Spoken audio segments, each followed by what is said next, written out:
South African Council of Churches calling on its members to lend a hand to those affected by the mass tavern killings in Gauteng and KwaZulu Natal. So a total of 21 people have been killed at 2 taverns. There was a third shooting as well in Katlehong over the weekend. So we're asking, what role can the faith-based community play in dealing with the challenges of crime? Let's bring in the Council's Acting General Secretary, Reverend Mzwandile Molo, who joins us via our video link this morning. Reverend, great to have your perspective on what is an incredibly worrying story. How do you, as the faith-based community, come to terms with what's unfolded? What's your reading into it this morning? Good morning, Michelle, and good morning to your viewers all over the country. The first thing we would like to do as Southern Council of Churches, Michelle, it is to express our deep condolences to the families of all the 21 people who were lost over the weekend, perhaps many whose names and we do not know and who are not counted in the 21, who have suffered similar deaths throughout the country and in taverns. The first thing we would like to say as Southern Council of Churches is how deeply saddened we are to wake up yesterday to this sad and tragic news where people can decide to take rifles and AK-47 automatic rifles to go to places where people have chosen to find a way to enjoy themselves by going to a tavern and simply destroy and kill people regardless of who they are, killing them wantonly and in a much more callous way. As the SACC, we say this cannot be more cowardly than somebody who decides that they will shoot unarmed people. We condemn it as best as we can. In answering your question, the SACC does recognize that as a country, we are facing a myriad of challenges, one of which is the area of substance and alcohol abuse, and the fact that our people in their search for recreation, in their search for enjoying their lives, find themselves needing to spend times in taverns in the night where security might not be what it should be.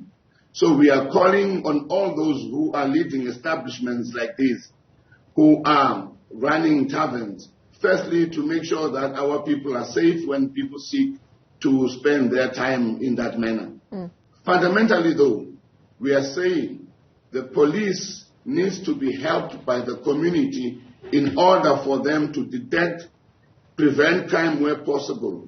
But in this instance where these deaths have happened, we ask our communities to work with the police and give the police all the information that the police need to arrest the culprits, to make sure that these people are prosecuted, and indeed, if they are found guilty, to be put in jail.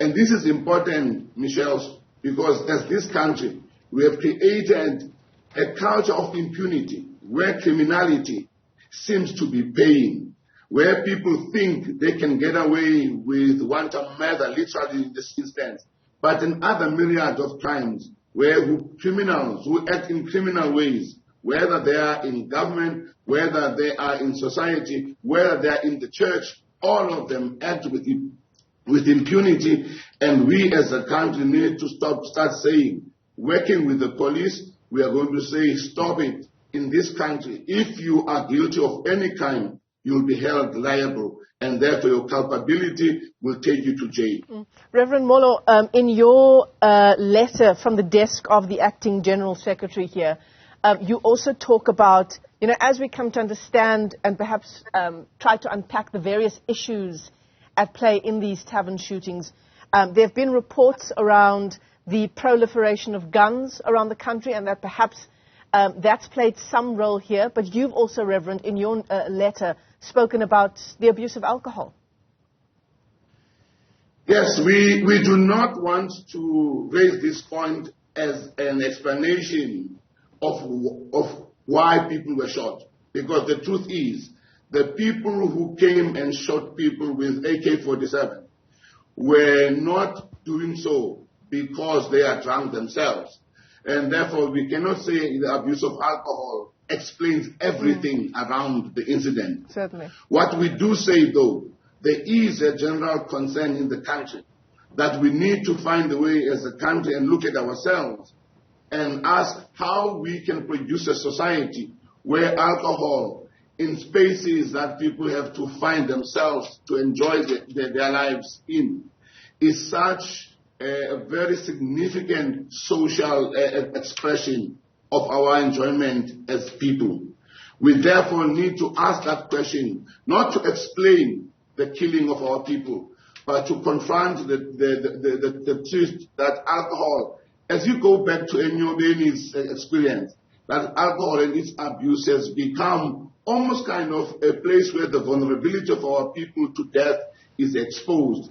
And therefore we need to find a way to get a control of that situation, whilst at the same time we increase the security of our people who choose to find ways to enjoy their lives in that matter. Indeed, the proliferation of guns is a danger to our society. We do not know who owns those guns, we do not know where they got them, but it seems like it is easy for people to get guns, shoot people, and kill people.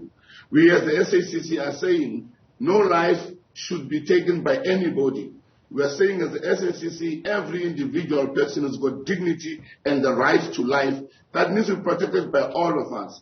And we say this not because we are wanting our people to live in a highly insecure situation, but also moralizing about life. But we are saying it because there's a deep commitment from us as the SACC to know that there is the Jesus Christ whom we follow, who said that I've come so much so that they must have life and have life in abundance. Guns are not a guarantee of life. They are always used to destroy life. And therefore, the more we are able to take guns away from the hands of ordinary people and the hands of criminals, the safer we are as communities. And we are asking that we know that as a country, there's a deep woundedness that we live with, Michelle. And that woundedness makes us almost prone to solve all our problems through the use of violence. We are saying we need to confront that as a country and find alternative ways to deal with our disagreement and indeed to deal with our fights, so that those fights do not lead, or those disagreements do not lead to situations where we shoot and kill one another. Reverend Mzwandile Molo, the Acting General Secretary with the South African Council of Churches, thanks very much indeed for weighing in on this story.